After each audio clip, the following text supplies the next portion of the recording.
это не лекция, во-первых. Тут так и написано, и уже так и объявили, что это такая вот некоторая дискуссия. Я что-то расскажу, потом можно будет подискутировать. Но я действительно нейрофизиолог, я изучаю мозг уже много лет. Уже, видите, я седой человек, уже 50 лет, значит, со студенческих времен я изучаю мозг человека. И вы знаете, когда меня с самого начала спрашивали, а вот какие у вас интересы, даже вот в студенческой среде, в аспирантской, я говорю, ну, мне интересно, как работает мозг человека. Когда меня сейчас спрашивают, я то же самое говорю, мне интересно, как работает мозг человека. Но дело в том, что за это время я не могу сказать, что я приблизился к ответу. То есть там есть какие-то тайны, которые не так-то просто раскрыть. Я хочу рассказать маленькую научную часть, такую, ну, научную, это интерес науки. И вот я здесь показываю, здесь не будет никаких уравнений, конечно, но это вот такое простенькое уравнение. Видите, x в степени n плюс y в степени n никогда не равно z в степени n. Ну, это означает, что какие бы я числа сюда не поставил, x, y, z, там, n, никогда это не будет верно. Кроме одного случая, когда вот это n равно 2. Например, 3 в квадрате плюс 4 в квадрате будет 5 в квадрате. 3 в квадрате это 9, плюс 4 в квадрате это 16, будет 25, 5 в квадрате. То есть, когда тут двойка, это иногда правильно, а для всех остальных чисел никогда неправильно. И это, значит, как раз придумал такую гипотезу вот этот Пьер Ферма 350 лет назад. Но с тех пор много математиков старались это доказать. То есть вот он придумал, а сам доказать не мог, что это так. Ну, мало ли, может быть, какие-то там, может быть, и будут какие-то числа, которые вот дадут равенство. Но вот доказать никто не мог. 350 лет. Самые лучшие математики старались, потому что если кто бы доказал, это значит самый первый математик мира. Ну, никто не смог. И в конце концов английский математик, вот этот Эндрю Уоллес, доказал, но это уже было слишком поздно, чтобы быть великим математиком, потому что 350 лет, разные пути там исследовались, и ему, конечно, в конце концов попался путь, который он доказал. Но важно тут такое, откуда вот этот Пьер Ферма знал, что это так. Здесь вот математик, он скрупулезно доказал, но откуда знать без доказательства? И доказательство очень сложное, видите, 350 лет никто не мог, оно слишком сложно. А Пьер Ферма это знал заранее. Еще один пример, просто чтобы... Это более такой пример, более ближе к нам, Пуанкаре. Это тоже великий математик, ну, один из там двух самых великих математиков мира. Он придумал гипотезу, которая такая, в общем, для не математиков, а я тоже не математик, всякое односвязанное, компактное, трехмерное многообразие без края, гомеоморфно трехмерной сфере. Ну, в общем, заумная такая гипотеза, но она была уже важна. Если там просто цифры, игра цифр, чисел, то она была важна, потому что всякие гипотезы, расширяющиеся вселенная, там все, она очень важна. И вот во всяких таких научных построениях ее начали использовать. Но это гипотеза, ее опять же нужно было доказывать, иначе, мало ли, она неправильная, тогда все будет неправильно. Никто не мог доказать в течение 100 лет. Что-то тут очень какая-то сложность большая. В конце концов нашелся математик, который это доказал, но мы знаем, кто это. Это Перельман, Григорий Перельман. Он доказал эту гипотезу, то есть Пуанкаре оказался прав. Опять 100 лет, очень сложные доказательства, но он без всяких доказательств знал, что это так. Откуда? Кстати говоря, Перельман доказал, то есть за 100 лет нашелся один математик, который это доказал, что это так, и теперь это называется уже не гипотеза, а теорема Пуанкаре-Перельмана. Он доказал, но не нашлось ни одного математика, который понимает это доказательство. Представляете, что уже происходит?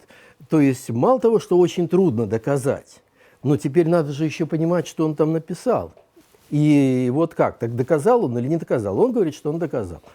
Ну, конечно, поскольку это важная была гипотеза, собрали несколько математиков, которые тоже старались работать в этой области.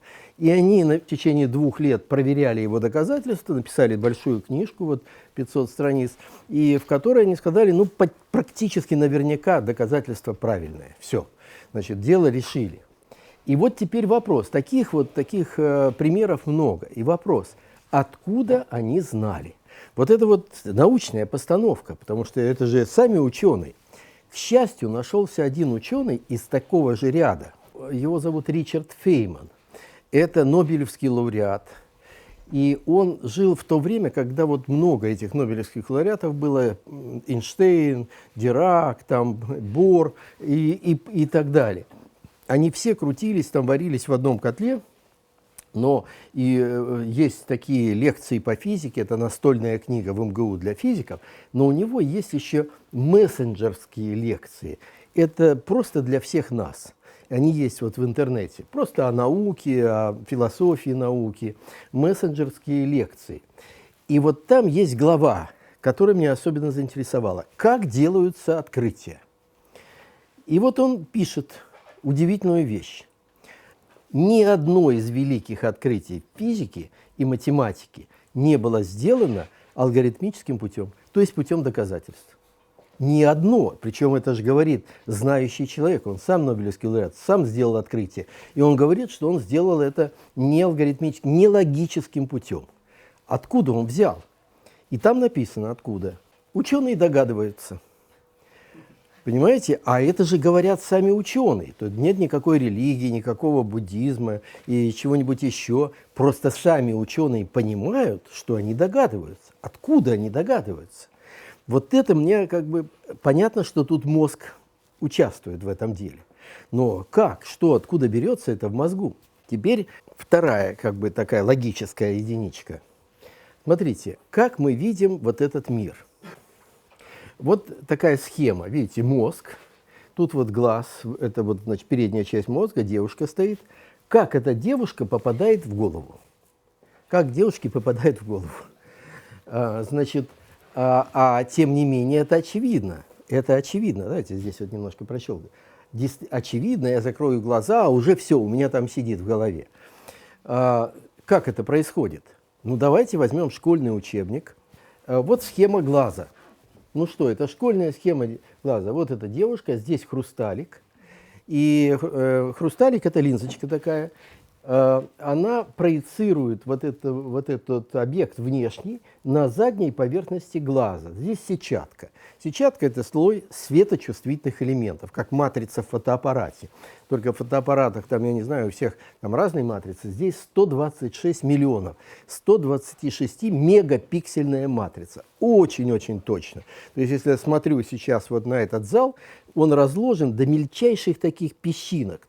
Если вот сделать фотографию с помощью моей сетчатки, то этот потом можно развернуть на 10-этажный дом, и будет все четко. С такой точностью видит глаз. И здесь хорошо. Ну и что? А дальше-то что? Вот эта проекция здесь есть. Но надо же, чтобы она попала в мозг. А здесь-то что к мозгу идет? Зрительный нерв. Просто от глаза к мозгу идет зрительный нерв. Зрительный нерв – это просто такой комплект нервных волокон. Вот, видите, это просто такая пачка нервных волокон, отростки нервных клеток. По этим отросткам девушка не может попасть вот в мозг. Это там идут нервные импульсы. Еще раз нажимаем, да. Давайте здесь вот пока. Вот видите, там сверху показаны. Идут такие разряды нервных импульсов. Там девушки никакой уже нет. И она распадается на эти нервные импульсы, на отдельные импульсы, когда этот нерв, здесь миллион волокон, вот здесь, в этом нерве. Когда он подходит в мозг, как основной пучок идет в зрительные области, а дальше остальные все распыляются по всему мозгу. Поэтому эти нервные импульсы, эта девушка распалась на нервные импульсы, по всей голове пошли эти нервные импульсы, но самого изображения уже нет. Его, в принципе, физически не может быть. Тут же нет никакого зеркала, чтобы можно было отразить эту девушку. Все, она исчезает в этих нервных импульсах. Спрашивается, я не могу никак вас видеть, потому что вы не можете попасть в мой мозг. А то, что туда попали нервные импульсы, это же не вы же сами попали. Значит, я вас видеть не могу.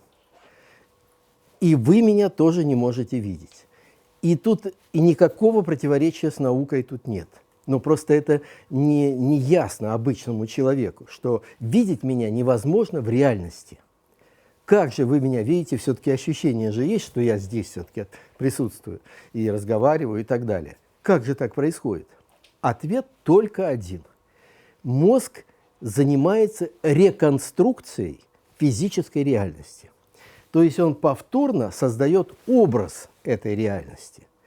И сами объекты попасть не могут в голову. А вот представление об этих объектах, оно живет в голове.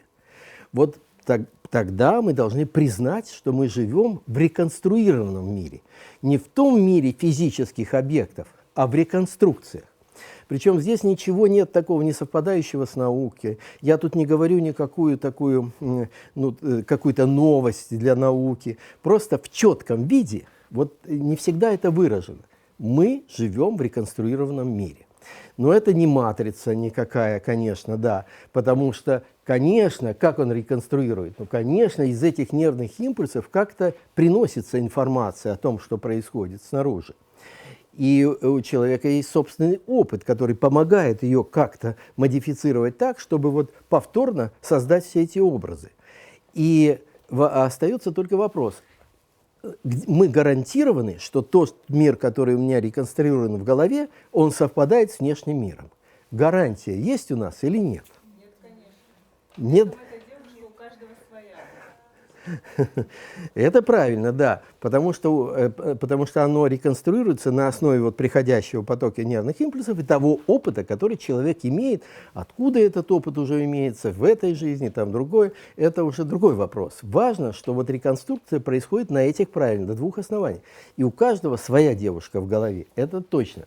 Но дело в том, что своя-то своя, но значит, как она там существует?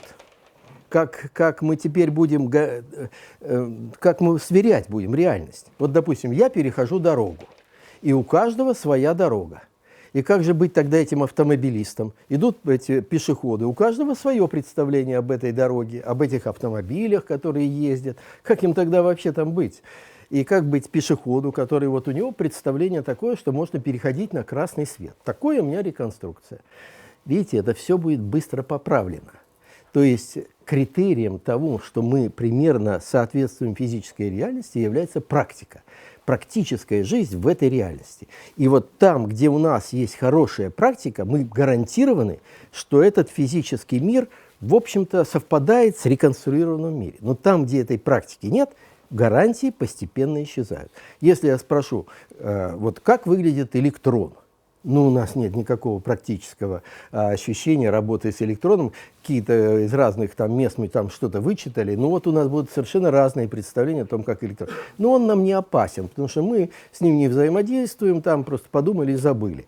А вот тот мир, который вокруг нас, вот, например, сейчас сидит столько людей здесь, но мы, допустим, договоримся, вот какой-то цвет одежды, и все укажут, что это, да, это, значит, допустим, бордовый цвет. А как правильно называется этот цвет?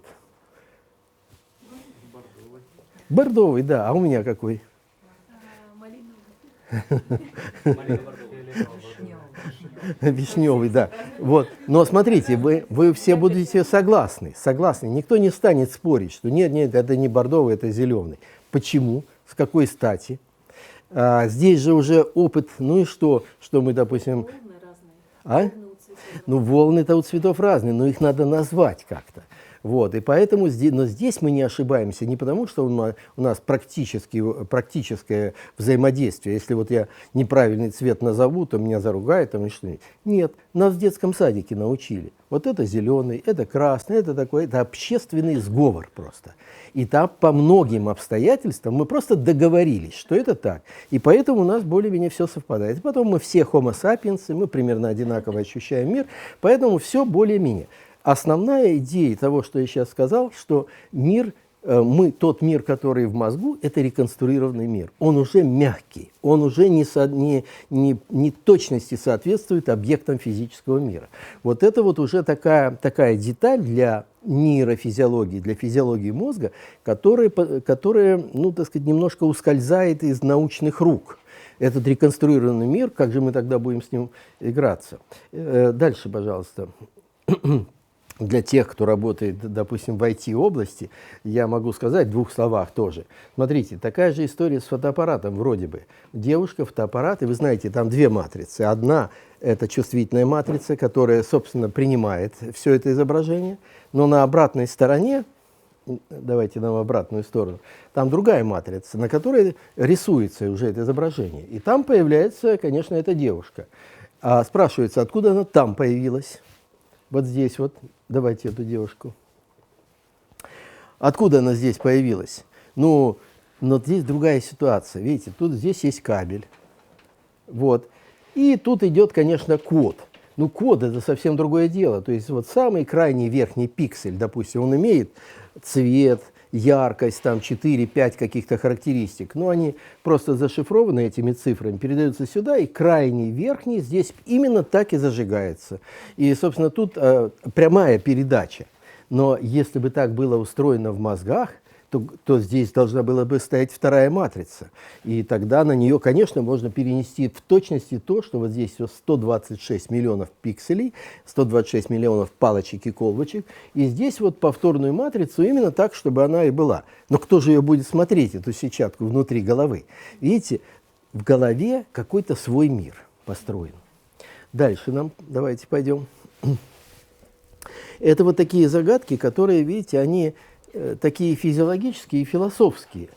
Теперь мы понимаем, что мир достаточно мягкий, в голове там дальше. Теперь вопрос, а как эти вот объекты, они реконструируются в голове, но в принципе, вот я сейчас смотрю, здесь, в этой комнате, это просто исходное, это просто распределение освещенности. Здесь немножко больше красного, здесь немножко больше синего, здесь еще какие-то такие пятна кругом. Вот. Формально тут распределение только освещенности, больше ничего нет. Но мы в этом распределении освещенности улавливаем, что здесь лица, вот здесь лица, здесь одежды, здесь какая-то техника, здесь еще что-то. Как это мы из этой вот такого гомогенного распределения освещенности выделяем эти объекты? Тоже кто-то как-то это же должно делаться в голове. Кто-то заранее должен знать, что вот существуют вот такие объекты, и там сидеть и их распределять, выделять. Это тоже такая тайна. Но ответ есть.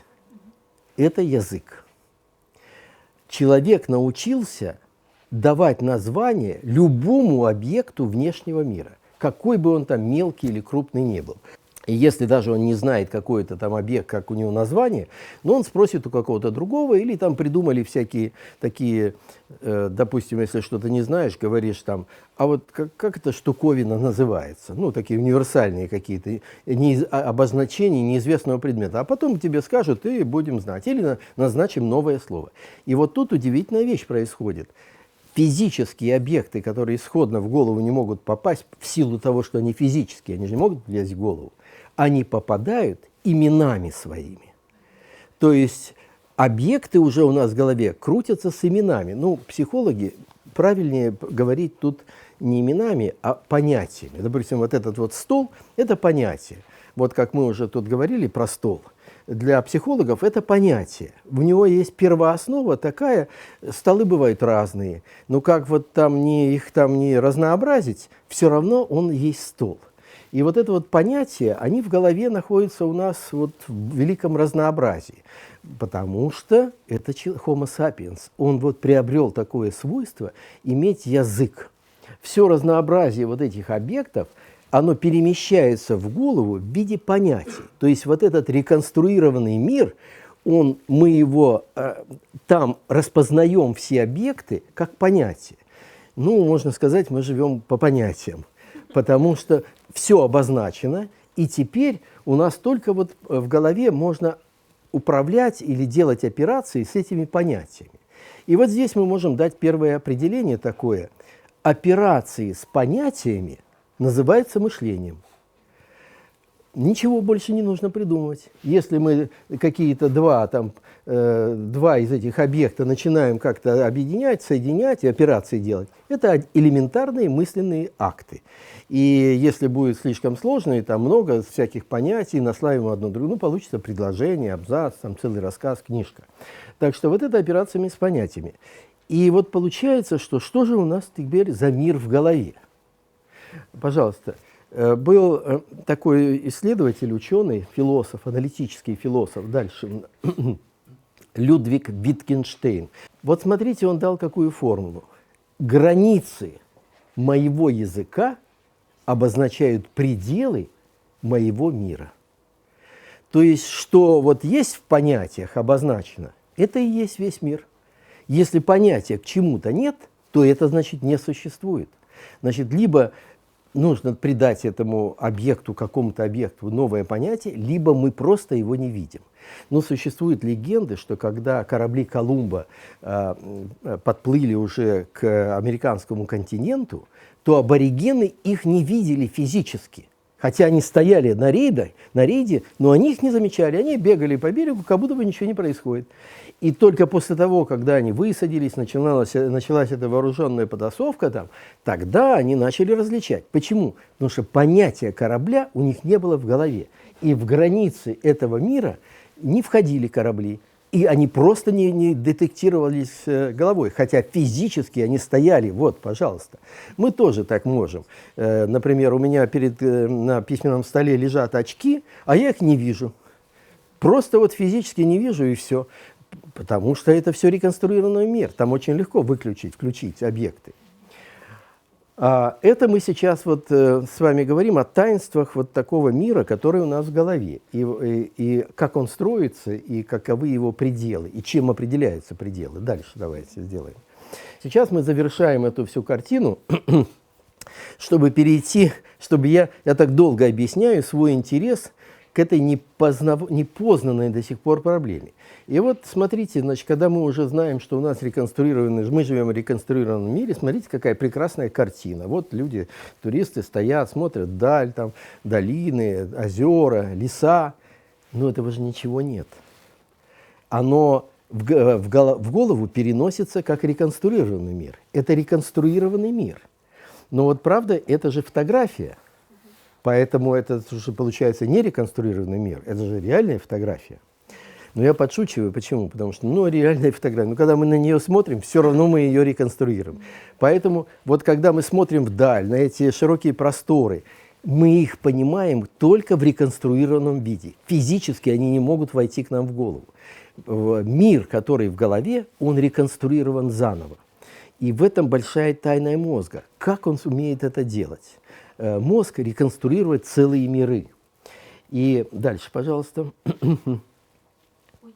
Все хорошо. Теперь вот уже заключительная такая часть, это все из мира психофизиологии, на самом деле немножко нерешенных проблем. И самых таких топовых, острых проблем, которые существуют. Их нет в учебниках, конечно, не школьных, и, в общем-то, их нет в студенческих учебниках, потому что там же надо учить то, что надо по билетам потом отвечать. А здесь все такие вот вещи не очень ясные, разные мнения есть, и поэтому оно традиционно не вносится. Это фотография в музее.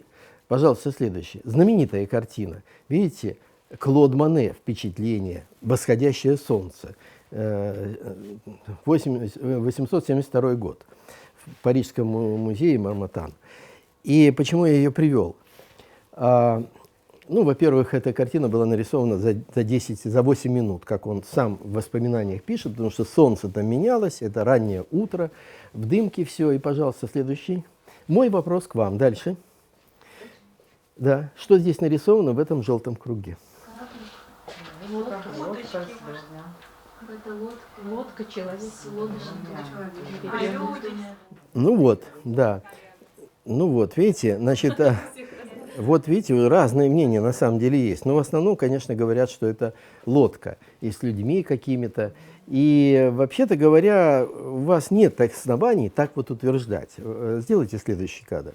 Я просто увеличил это. Вот смотрите, где здесь хоть один признак лодки? Вы мне ничего не назовете, потому что даже если так рассматривать, здесь не очень хорошо видно, но видно, что художник провел так 3 мазка кистью, и вот здесь вот она вышла кисть. Все. Ни одного признака лодки нет. А вы почему-то утверждаете, что это лодка.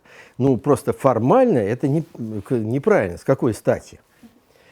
Я делал эксперимент, менял вот этот фон, ну просто чтобы здесь не тратить время, менял этот фон на такое снежное поле и дальше лесок. Никто не говорил, что это лодка. А вот это вот я ничего не поменял. А что говорили? Ну, видите, вам трудно сейчас представить, потому что это надо реконструировать уже без объекта. Это другое дело. Вы должны реконструировать то, чего нет. Вот. Но они все говорили, что это сани. Ну вот полозья. Видите? Полозья – это сани. Все, и нет вариантов никаких других нет. Это точно сани. А признаков нет ни сани, ни лодки, ничего. На самом деле, конечно, ну, он говорит, что это лодка. Это вот в этом тумане, это контрабандисты, они из кораблей перевозили товары на берег вот в этот ранний час. Я вот про это вообще не спрашиваю, что это такое, но это тоже лодка. Да, но все это импрессионизм. Так вот эта картина, впечатление, это вот первая картина импрессионистская, когда ее на выставке выставили, там главный критик сказал, ну это вообще какой-то импрессионизм. И все, это такое ругательство было. Вот теперь, видите, целое направление. Но этот импрессионизм дает волю воображению. Видите, теперь мы можем все что угодно говорить. Для нас сейчас важно, что как же мы все-таки понимаем, что это вот лодка или сани там, или то, или другое. Как мы это делаем в голове, когда здесь нет этих признаков. Признаки распылены не только здесь, по всей вот этой вот картине. Видите, мы ловим вот это вот тени на воде, вода так немножко бликует, здесь вот багор какой-то, похожий на человека. Ну, в общем, совокупность нам подсказывает, что это лодка, хотя формальных признаков нет. И вот эта совокупность, откуда она берется? Откуда берутся такое узнавание? Такой ход можно, например, предложить следующее. У нас в голове очень много шаблонов. Ну, шаблоны – это некоторые такие трафареты, с которыми можно сравнивать. Много. И вот, как мы видим, что-то такое неясное, оно прогоняется через все шаблоны. И вот, допустим, вот шаблон жирафа, шаблон пожарной машины, шаблон чего-то еще, шаблон лодки. И с лодкой что-то есть сходство. Значит, останавливаемся на лодке. Потому что вот шаблон нам подсказывает, что это лодка. Пока будем считать лодка, пока, значит, нам не докажут, что это что-то другое. Через шаблоны.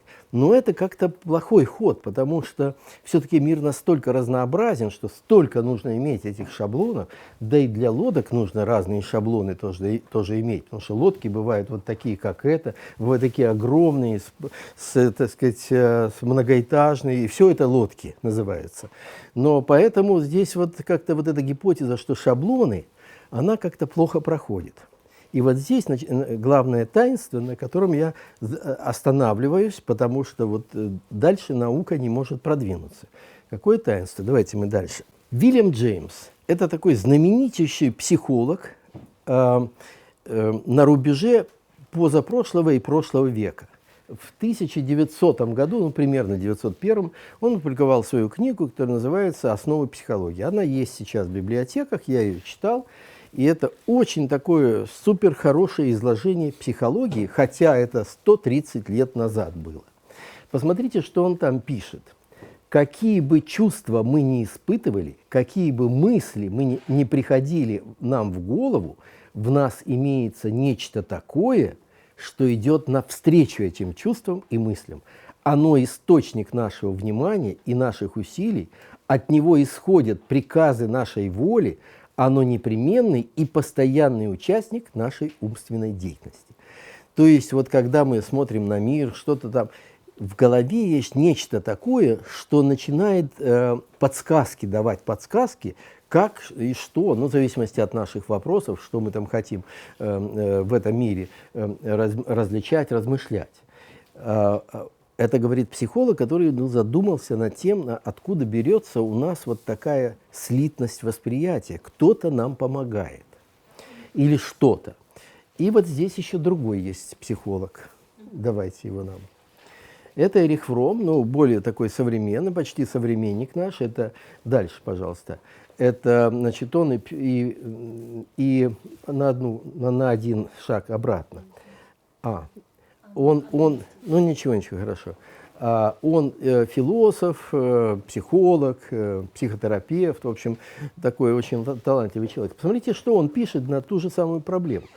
Человек в силу своей психофизической природы, здесь плохо видно, психофизическое – это потому, что мы на границе физического и психического миров. Мы как раз вот то существо, которое стоит на границе, и внутри себя психический мир, снаружи физический мир, и как-то надо на этой границе жить. И вот человек в силу своей психофизической природы стремится привести к единству все многообразие переживаемого им опыта путем создания тех или иных метафизических систем, то есть систем, которые витают над мозгом. То есть это какие-то что-то, это я сейчас как раз не хочу сказать, что это что-то не такое, что таинственное, какие-то такие существа там или еще что-то. Нет, это некая метафизическая система, которая выстроилась в голове, но она воспарила над этими нервными клетками. Ну, здесь ничего особенного нет, потому что вот когда вы приносите вот такой ноутбук с завода, поставите сюда, он работать не будет, потому что в нем нет метафизической системы. Он полностью физически готов к работе, но программ-то в нем нет. А программы – это метафизические системы, они же не материальные программы. Они, конечно, могут на носителе быть, но это идеи. Вот здесь метафизические системы в таком же примерно смысле. Принесли ребенка из роддома, он работать не будет, пока не загрузите программы. Ну, на самом деле, ребенок – это отдельное дело, потому что он уже прожил часть жизни, и, в общем, он будет работать, конечно. Но здесь смысл такой, что-то такое, значит, у нас, что?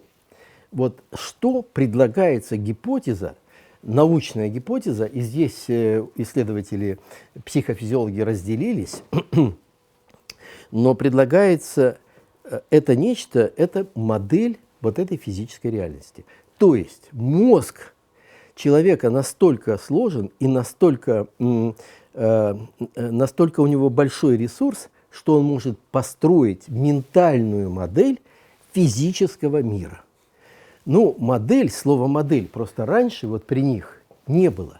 И не было такого опыта создания модели. А теперь, пожалуйста, вы можете на экране компьютера, дети крутят трехмерную модель, допустим, самолета. И там и так, и все видны, все отсеки, все заклепки, все винтики. Тем более конструкторы этим занимаются каждый день. Никто теперь не чертит на отдельной доске какой-то винтик. Все это уже делается в такой трехмерной модели. Но мозг, он может быть способен построить не просто трехмерную модель самолета, парохода, города. Он может построить модель вот этого окружающего нас мира. Но только не всей Вселенной, потому что здесь бы мощности не хватило ни у какого объекта. Построить модель всей Вселенной может только объект, похожий на эту Вселенную по размерам. А нам не нужна вся Вселенная. У нас есть мир, в котором мы живем, в котором мы хотим жить. И если уж переходить на такую физиологию, эволюция создает такого рода механизм для того, чтобы человек смог выжить в этой среде, то есть для адаптации к среде обитания.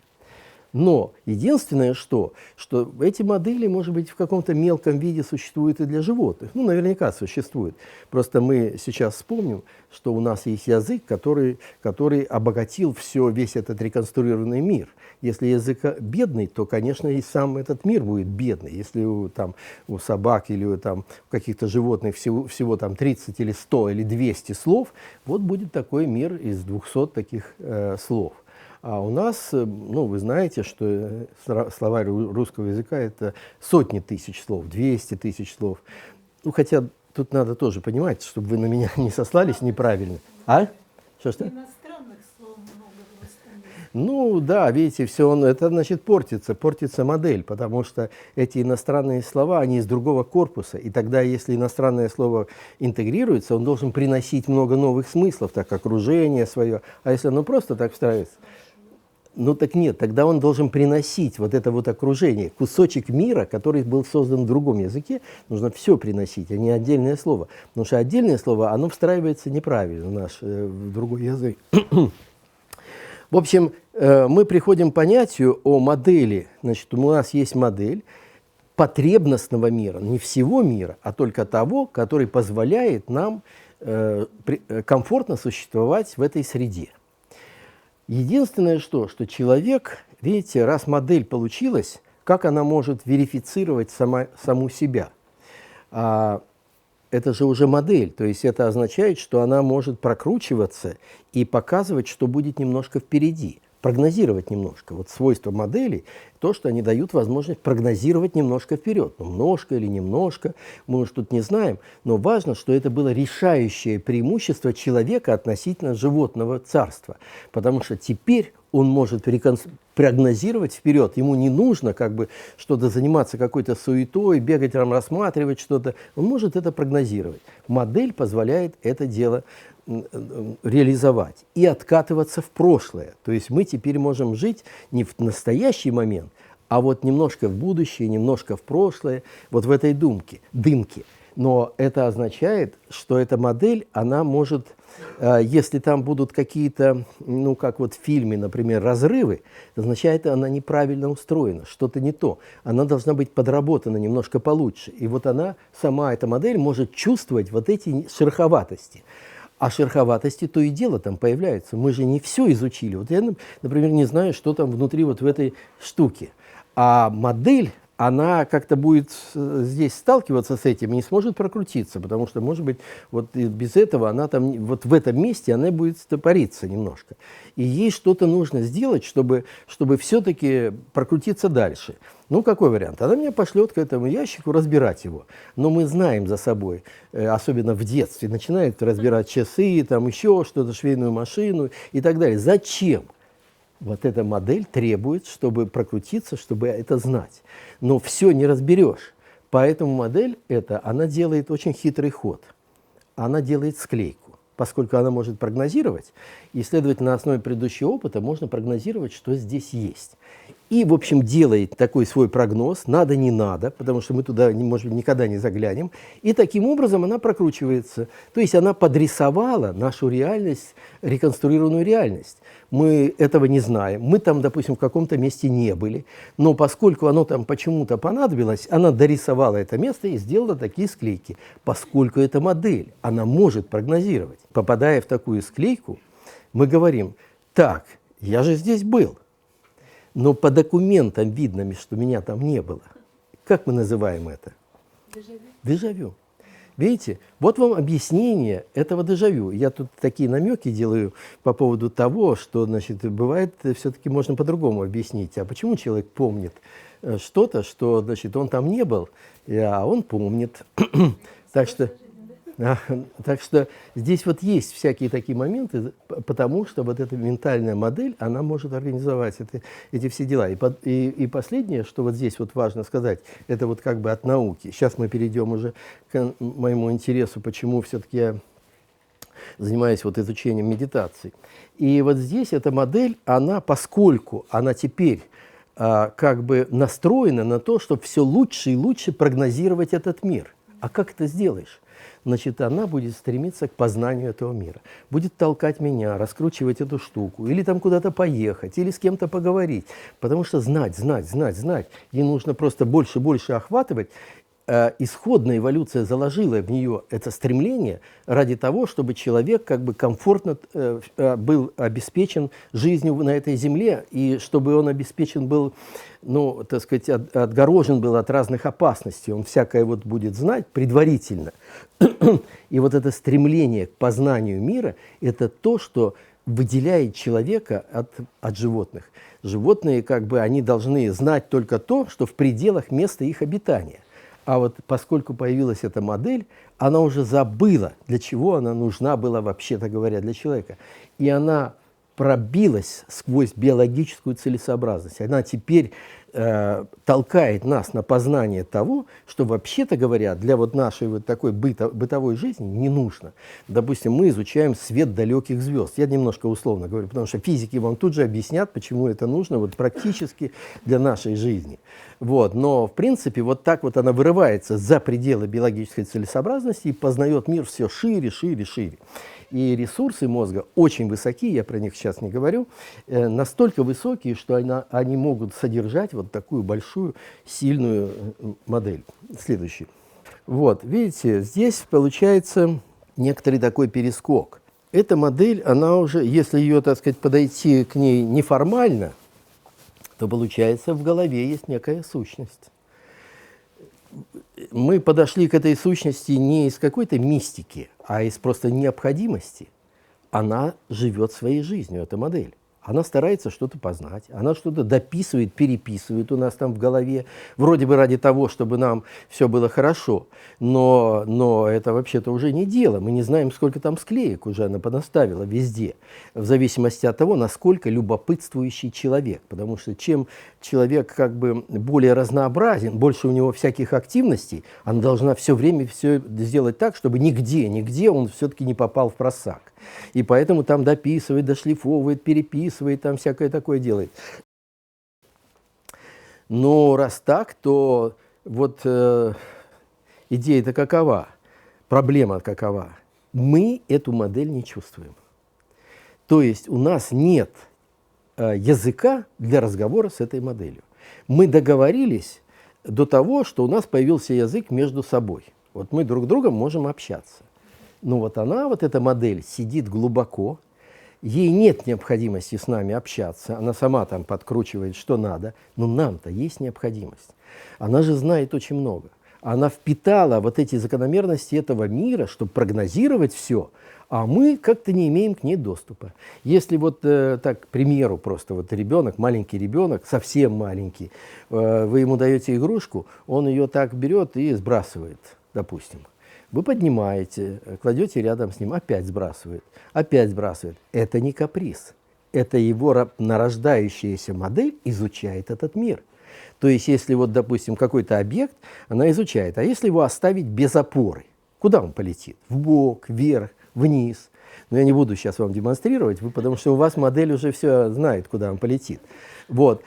И это же еще в маленьком возрасте. Мозг впитывает эти закономерности. И более того, он же очень чуткий. Вот он отпустил игрушку, она не мгновенно загремела. Через какое-то маленькое время она загремела.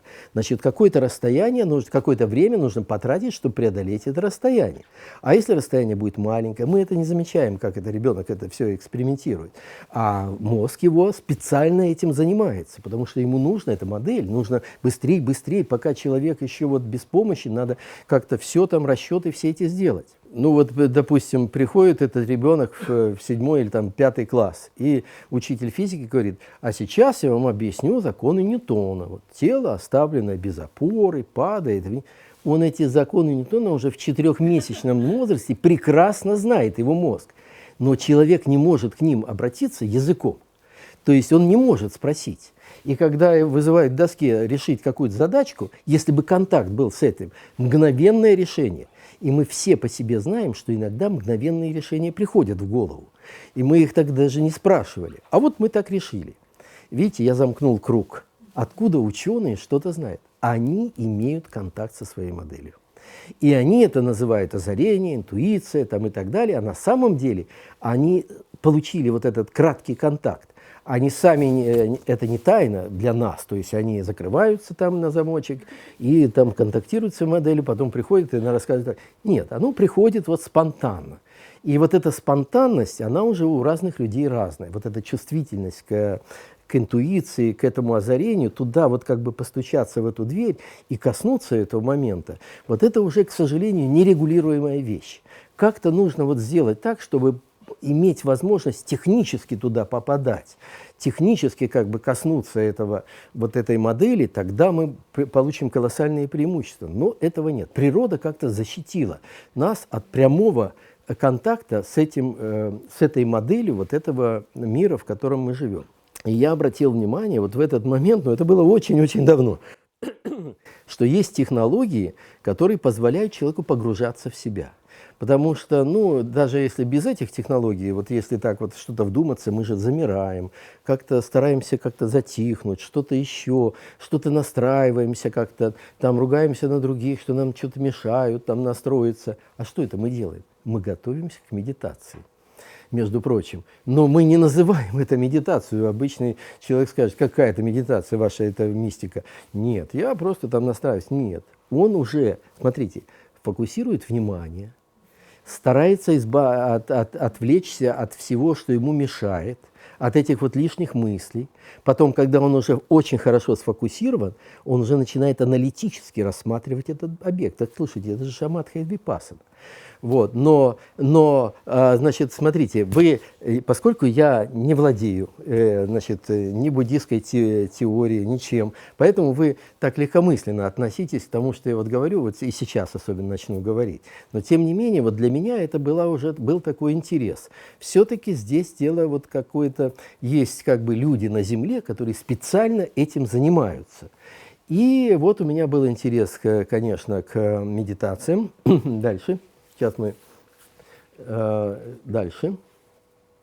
И вы знаете, мой путь очень давно, я как-то вот, мне попался Вивекананда. Ну, Вивекананда – это тот человек, который принес восточные практики, одним из первых и в таком наиболее полном виде принес восточные практики в Европу, в Америку. Он был очень известным. И смотрите, вот что он пишет, допустим, это не обязательно вот, вырывать эту фразу. Возьмите одну идею, сделайте эту идею своей жизнью, думайте о ней, мечтайте о ней, живите с этой идеей, и все остальные идеи оставьте. Это путь к успеху. Видите, тут же послание какое? Что если в нашем реконструированном мире мы фокусируемся на чем-то, то он будет подбирать нашу жизнь таким образом, чтобы все-таки к этому прийти. Ну, конечно, оно должно быть чем-то полезно. И все это, ну, так, одно из высказываний, которое говорит о силе вот этой внутренней сущности, а мы бы сейчас сказали, силе этой модели. Она не просто вот так вот там живет себе и живет, она обеспечивает нам претворение наших мечтаний. И вот это очень важно. И тем более, значит, нужно бы как-то вот понять, как этот механизм происходит. Давайте следующее. Ну, поэтому я очень давно попал вот в этот монастырь. Следующее. Это индуистский ашрам. Ну, со всеми прелестями, как там с едой, там все. Вот я это все должен был, значит, принять. Дальше. Вот здесь меня провожают. Я работал в Индии много раз, но я каждый раз работал все-таки официально как визитинг-профессор в каком-то университете. Они охотно меня приглашали там на какой-то небольшой период, там 3 месяца, допустим, но я пользовался этим, и в свободное время вот мои коллеги из университета, они меня оставляют в этом монастыре на, значит, на какое-то время. Но это вот такая просто заставка, пожалуйста, следующий.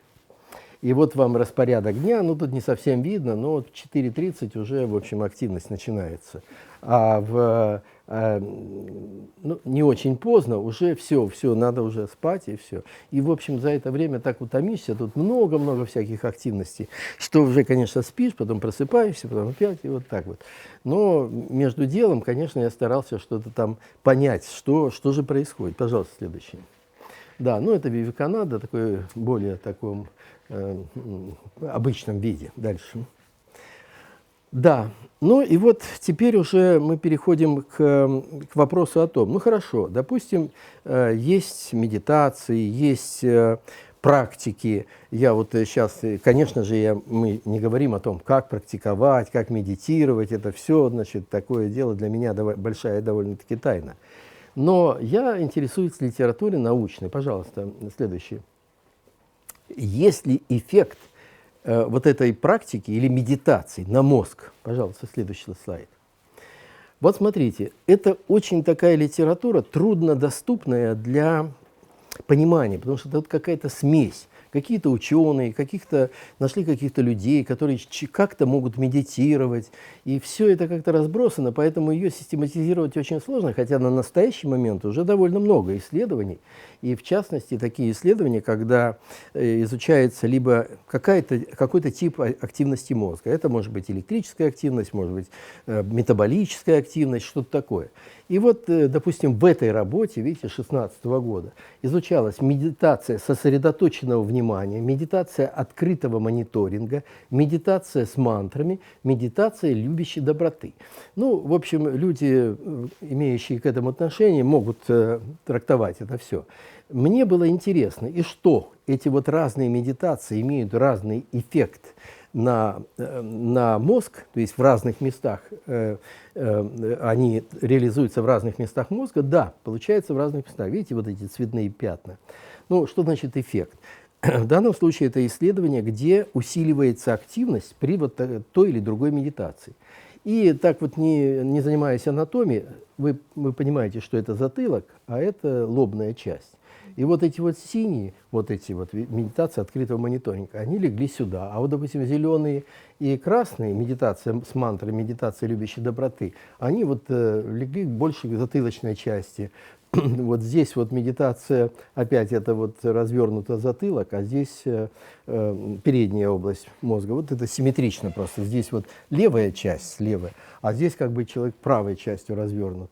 Но в разных местах. То есть это означает, что если вот создавать в себе какие-то состояния, которые мы называем медитациями, то они обращаются к разным зонам мозга, в зависимости от того, что это за медитация. Это означает, что, в свою очередь означает, что медитации не так простые, это не какой-то слитный процесс, что вот я медитирую, извините, да, отойдите, я сейчас помедитирую. Нет, это всегда какой-то довольно, особенно если это делают люди понимающие, знающие, имеющие практику, это какой-то очень довольно точно направленный на мозг процесс. А мы все знаем, что если многократно какая-то деятельность садится в какую-то область мозга, она меняет эту область мозга. И здесь вот как бы вот в такого рода работах это прямое указание на то, что разными медитациями можно перестраивать свой мозг. Следующий, пожалуйста. Но это для любителей анатомии, чтобы знать, где точно значит, лежит. Я оставлю эту презентацию здесь, если кто-то захочет разбираться. А теперь вот мой персональный опыт. Значит, как же изучать медитации? Прошло это время увлечения там, йогами, ашрамы там, и так далее. Я все-таки потихонечку перешел в буддизм.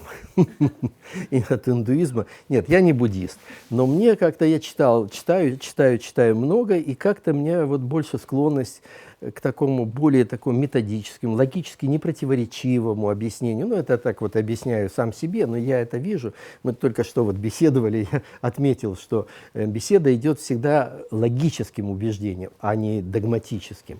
И это мне больше нравилось. И потихонечку, значит, вот так вот все шло время, но не будем отвлекаться, тратить на это время, на эту мою личную историю. Важно, что мне нужно было в какой-то момент выбрать все-таки для такого, точного изучения какой-то тип медитаций, чтобы в своих исследованиях понять, какие области мозга, как они. И причем как-то это был новый уровень, когда совершенно новые технологии, новая техника, все вот пришел на такой уровень. И я уже хотел все это применить для того, чтобы понять, к каким областям мозга обращается медитация. С тайной мыслью, что где-то там и расположена эта модель, где-то они состыкуются. И нужна была хорошая такая модель медитативная. То есть, вот как я уже говорил, допустим, медитация сосредоточенности или фокусирование на объекте, или, а как это еще называется? Single point meditation, еще как называется? Направленное сосредоточение. Направленное сосредоточение. Вот, допустим, вот такая. Это такая распространенная вещь и полезная для всех, там, монахи или это обычные люди, и всем полезно, но ее трудно как бы изучать, потому что она все время меняется. То есть вот сосредоточение идет, и вдруг какое-то омрачение. Значит, перескочил обратно, туда, сюда. В общем-то, тут нет какой-то последовательности, которую можно уловить. А я же не могу видеть, как это происходит в голове. То есть не могу поставить метки, что здесь было сосредоточение, а сейчас вот он отвлекся, а здесь опять сосредоточение. И вот это вот такая трудная модель для изучения. И то же самое... А? Вот, личная практика, но это отдельное дело. Я просто не хочу сейчас тратить ваше время, но это так, да. Но я все-таки сориентировался на то, чтобы испытуемый был человеком, который хорошо владеет этой практикой. И такое племя есть одно на Земле.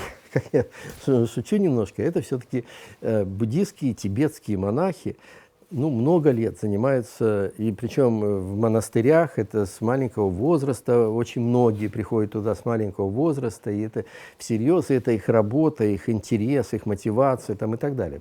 Поэтому лучше всего. Но даже в среде, скажем, тибетских буддийских монахов, все-таки мне нужна была какая-то такая медитация, которая имеет регламент хороший. И такая медитация вот попалась. Это тантрические медитации, ну, такое общее название. Дальше, пожалуйста. А дальше что там? Ну, это самореклама. Да. Дело в том, что, конечно, нужно было спросить, это вот мы с Юлей, ну, часть вот моих таких вот посещений Далай-ламы происходила с Юлей. И все-таки такой вопрос был, а какие медитации все-таки изучать? Причем речь шла о глубинных такой медитации, которая подводит человека к такому, очень такому наиболее таинственному состоянию, которое называется ясный свет. Я вот сейчас вступаю на тропу такой, где я могу где-то соскользнуть в ту или другую сторону, но меня вот Юля поправит, если что. Ну и коллеги, уважаемые монахи, тоже поправят. Вот, который называется, допустим, ясный свет. Немножко вот сейчас не будем погружаться уж в смысл этого всего, но во всяком случае вот какая-то медитация, которая ведет вот по направлению. Для меня это и есть та модель, тот персональный опыт, который вот драгоценен для нас и который мы не имеем доступа вот в реальной жизни. Для обычного человека нет туда доступа. И от Далай-ламы вот, были получены тоже такие советы, какую конкретную медитацию можно было бы изучать. Следующий, пожалуйста. Ну и в частности вот медитация Гухья-самаджи, тантрические медитации Гухья-самаджи. Есть такая книжка, ну, много книжек, конечно, но вот у меня есть такая книжка настольная, она на тибетском языке, я ничего не понимаю в тибетском языке, но у меня там много закладок, потому что я знаю уже в беседах с теми, кто знает язык, я знаю, вот здесь написано это, здесь написано это. И иногда я просто, чтобы не брать какой-то перевод, я беру эту книжку и вот говорю, вот здесь вот мне еще раз объясните. Следующий, пожалуйста. Здесь уже вот элементы того, что мы делаем. Вот плохо видно, но сейчас будет получше. Одеваем вот шапочку с сенсорами, которые чувствуют электрическую активность. Человек находится в природной среде, поэтому мы делаем экспедиции прямо в монастырь. Это редчайшие случаи, когда монахи приезжают к нам, просто это когда невозможно привезти туда приборы. А так, вообще-то, это все делается в монастыре, именно в том месте, где монаху привычно, где ему все это, он может реализовать себя наиболее полноценно. Следующий. Ну, это просто для незнающих. Я тут вот привел, здесь все знающие, да, такую графику Гухья-самаджи. Видите, там 3 лица, но здесь это не видно. Красное, синее, синее, красное и белое. 6 рук, там, в общем, такое серьезное существо. Это божество, тибетское божество. И дальше. Да, ну и вот так выглядит обычное исследование. Значит, вот монах, который устраивается так, как ему удобно, вот он сидит. Здесь же рядом располагаются, ну, в зависимости от того, что мы изучаем, экраны, на которых ведется контроль, все ли там хорошо. А сам оператор находится там где-то, ну, подальше, чтобы ничего не мешало. Минимум людей. Дальше. Ну, голова вся установлена вот этими датчиками. Это наиболее такой чувствительный для меня был момент, потому что скажут монахи, вот когда им одевают все это дело. Но вы знаете, они это переживают хорошо. Во-первых, это не больно. Это просто, ну, некоторые, так сказать, изначально нужно, там чувствуешь, что что-то не то на голове. Но все-таки, если все аккуратно сделать, нигде ничего не тянет, в общем, они не жалуются. Юля, или жалуются? Почти не жалуются. Почти не жалуются, вот. А дальше? Да. Юлия Станиславовна, ну вот ее уже представили, да. Да, это 8 этапов, ну вот как они описаны в книжках в переводе на русский язык. Важно, что, видите, они идут последовательно. Если один из этих этапов не делается, то к следующему нет смысла переходить, надо его дожать. Ну и так дальше до видения ясного света. полный регламент, и всегда один и тот же, потому что вот эту книгу, которую я показывал, она была написана 600 лет назад. И вот этот регламент, и он, насколько я понимаю, он исполняется вот всеми поколениями до сих пор. Поэтому это просто очень хорошая такая модель для физиологического, психофизиологического исследования. Дальше. Ну, это просто вот уже для того, чтобы найти этих монахов, это все-таки обычно это тантрические монастыри, и вот тут вот ориентир Нью-Дели, здесь вот уже Гималаи начинаются. Сделайте несколько таких, в общем, уже много, разные монастыри, а это, да-да-да, нормально. А это вот уже мы добрались в прошлом году, вот с Юлией Станиславовной, добрались до такой местности, которая называется Ладак, видите, лунный такой ландшафт, за исключением вот редкой растительностью. И так. Плохо видно. Где-то там вот. Где-то там на самом верху. Да. Нет, вот, видите? Вот. Здесь такое птичье гнездо, ну типа как вот веранда на даче, но на самом деле это здесь вот надо метров 80 вверх, по довольно-таки ответственно. А мы стоим уже на высоте 4100. Это такая высокогорная. Мы туда забрались, я потом объясню, почему я говорю, потому что там уже живут отшельники, то есть те, которые в монастыре уже не имеют каких-то обязанностей, наоборот, монастыри стараются им помочь, там как-то помогают, приносят еду и так далее, и так далее. Вот видите, вот здесь вот плохо видно, но вот здесь. И вот эти 80 метров я лично не преодолел. То есть я подумал, что нет, я не заберусь вот почти вертикально. А Юля проявила отважное свойство и все-таки поднималась вместе с моими двумя помощниками, это мои бывшие аспиранты, они несли оборудование, добрались вот сюда к этому отшельнику, сделали регистрации, но это вот реальность такова. Вот, а я сидел здесь вот у какого-то кустика и отдышался пока, ну а уже потом время пришло, смотрю, они уже потихонечку спускаются здесь, сюда. Так что вот такие наши реалии. Дальше что? Да, ну вот это вот как раз с одним из отшельников в его келье, куда я добрался, где я там добрался. Ну вот видите, значит, такой дружественный контакт, несмотря на то, что отшельники вообще-то говорят, ну как отшельники, наверное, это как-то по-другому надо называть. Ну мы как-то на своем языке называем отшельники. Человек-отшельник. Отшельник, да? Может быть, есть какое-то название монашеское, но важно что, конечно, они не будут принимать, вот какие-то исследователи пришли на голову чего-то там одевать им.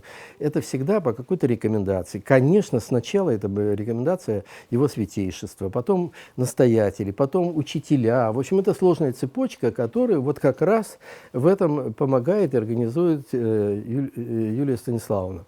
Иначе бы это было все невозможно. И вообще я могу сказать, что вот с этой тантрической медитацией это все впервые в мире. Никто не допущен был никогда, никакие исследователи не были допущены.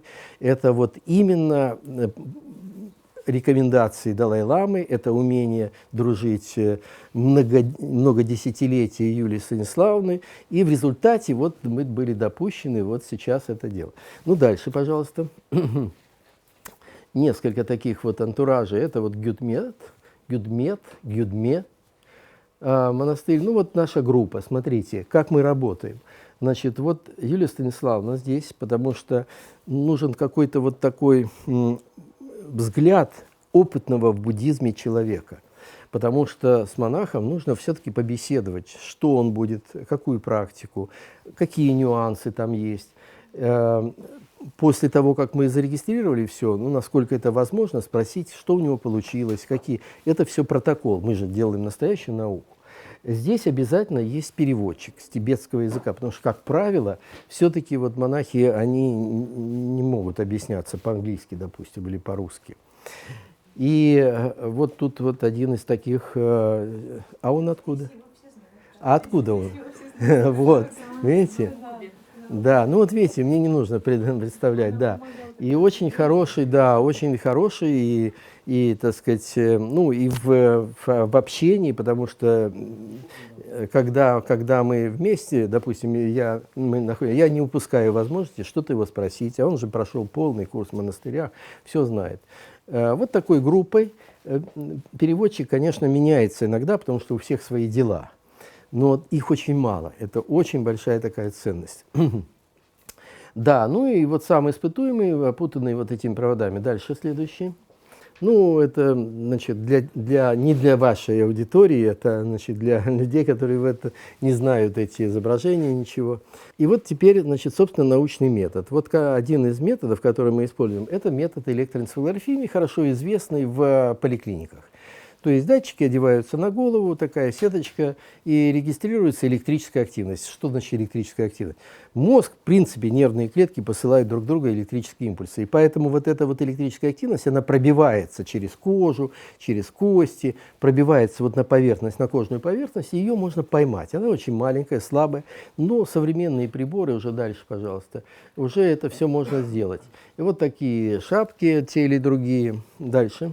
Вот эти вот кривые, допустим, здесь, видите, 40 или 45 таких кривых. Каждая кривая – это как живет мозг во времени в конкретной какой-то точке. Мы ставим там примерно 40 таких сенсоров, и вот в разных точках мозга в течение медитации непрерывно все регистрируем. Всякие тут разные происходят явления. Дальше. Несколько слов о том, что же мы там ищем.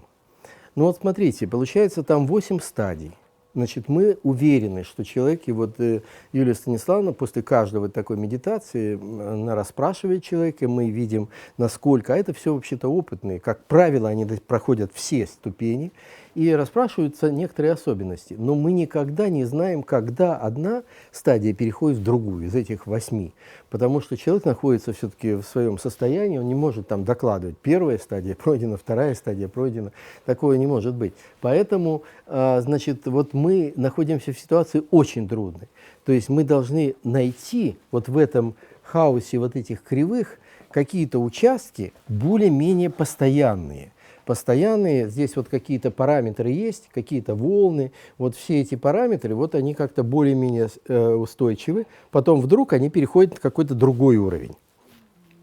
И вот тогда бы для нас это было бы свидетельством, что здесь мы видим, допустим, первую стадию, здесь вторую стадию, здесь третью, как бы должны поймать эти стадии прямо из самих кривых. Смотрите, вот вся эта медитация. Это один из способов обработки, тут ничего сложного нет, вот уже в окончательном виде. Вот здесь по вертикали показаны частоты волн, 10 колебаний в секунду, 20, 30, ну то, что там инженеры говорят, 10 Герц. И вот цвет указывает, насколько выражены эти колебания. Красный цвет, это значит очень сильно выраженный, а черный или синий – это слабо выраженный. И вот разные частоты. Вот началась медитация, вот она идет, и здесь она заканчивается. И вот начинается с того, что здесь зеленый все-таки, то есть вот эти частоты сильно выражены, а вот эти вот 20-30 Гц слабоваты. Вот здесь что-то еще выражено. Вот так идет, и вдруг вот в этом месте начинается усиление. Вот это целый такой кусок, может быть, здесь 8-9 минут, уже как-то устойчиво держится повышение вот именно этой активности. И это уже вплоть до красного. Вот видите, здесь красный уже появляется. Вот один такой островок, вот еще какой-то островок такой стабильности. Но это только вот в этой полосе. Здесь вот эти вот облака тоже светлеют. Это вот уже там 30 Герц, вот целый кусок. И это, значит, повышенные, увеличенные частоты вот в этой области, 30 Герц, вот здесь. Ну, это так вот визуально я вам показываю. Конечно, никто не будет там в научном описании так вот показывать. Вот здесь видите побольше? Все это, конечно, нужно показывать в цифрах и в статистической значимости и так далее. Но я показываю просто принцип. И действительно, вот здесь вот провал, допустим, черное стало. Но не обязательно усиливаться. В данном случае резко упали вот эти частоты. 18 Герц. Тоже довольно стабильный кусочек. И это как раз кусочек к концу медитации, там, где вот уже должен быть этот ясный свет. Вот этот кусочек где-то здесь, но мы не знаем, где он начинается. Но мы видим, что здесь вот провал вот этих 18, там, 17 Герц. И усиление в самом конце, усиление опять вот 10 Герц. Мы не знаем. Вот сейчас идет обработка. Дальше, пожалуйста. Это ведь был конкретный монах, я смотрел на нем. Дальше, пожалуйста. Важно, что каждый вот такой кусочек, если он появляется, все, я думаю, что так, это вот какая-то стадия.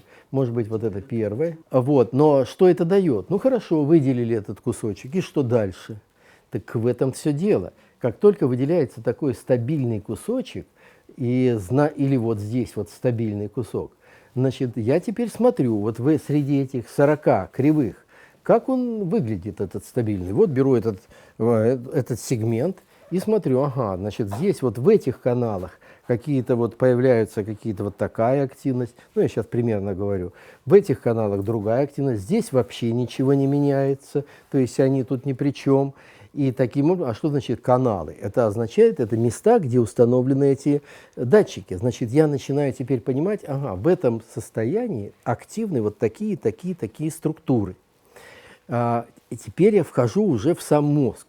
Почему? То, что я, собственно, исходно хотел искать. Что за структуры отвечают за вот этот стабильный период, за этот. И надо вот разобраться во всей этой механике. Без испытуемого я ничего не могу разобраться в механике мозга. Если я хочу подсмотреть вот это таинство, ну, допустим, с этой моделью, то только вот с монахами испытуемыми можно это сделать. Ну и дальше, когда я определяю, что вот, допустим, вот эта пачка вот этих вот каналов, то есть где-то здесь, вот в данном случае это вот височные области, а теперь я еще смотрю, а что именно в них меняется, какие частоты меняются, это меня наводит на мысль, что там с режимами деятельности мозга происходит. И дальше я еще могу смотреть, насколько связаны вот эти каналы между собой, то есть как взаимодействуют эти структуры. У нас там большой инструментарий, как разобрать мозг на куски, но нам нужны вот эти моменты, которые мы знаем, что вот человек находится в определенном состоянии. Дальше, пожалуйста. Для этого сделали очень сложный такой математический анализ, который рассматривать здесь, конечно, не нужно. А дальше? Дальше. И привлечены к работе были математики, серьезные математики, потому что очень сложная задача. Ищи, где эти, не зная что. Потому что вот вам вся медитация, ищите. Где там эти стадии, где там что. И еще не факт, что вот такие глубинные состояния отражаются в этих физических явлениях, потому что нам буддийское учение говорит, что там вот когда растворение уже переходит в 5-ю, 6-ю, там, 7-ю, 8-ю стадии, это тонкое сознание, оно в принципе вообще-то не должно отражаться в наших приборах. А мы вот настырно, значит, все-таки вот делаем это, ну, не отражается, так не отражается, так и покажем, не отражается, допустим. Или, значит, все-таки что-то найдем. И вот, допустим, вот здесь 1, 2, 3, 4, 5 монахов, и вот это результат того, и 8 стадий. 1, 2, 3, 4, 5, 6, 7, 8. И вот мы смотрим, какие, не будем сейчас вдаваться в подробности, видно, что, вот, например, у всех монахов вот в эту стадию как-то однообразно что-то происходит в голове, похоже. А вот в эту стадию немножко по-разному у всех.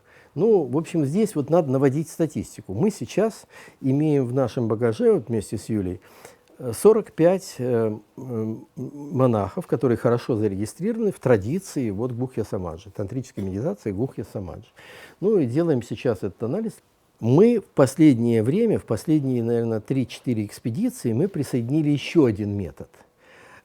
Дело в том, что, ну хорошо, электрическая активность – это само собой, но энергетика, как правило, если ее переводить в такой научный язык, это означает кровь, кислород, вот эти вот все дела.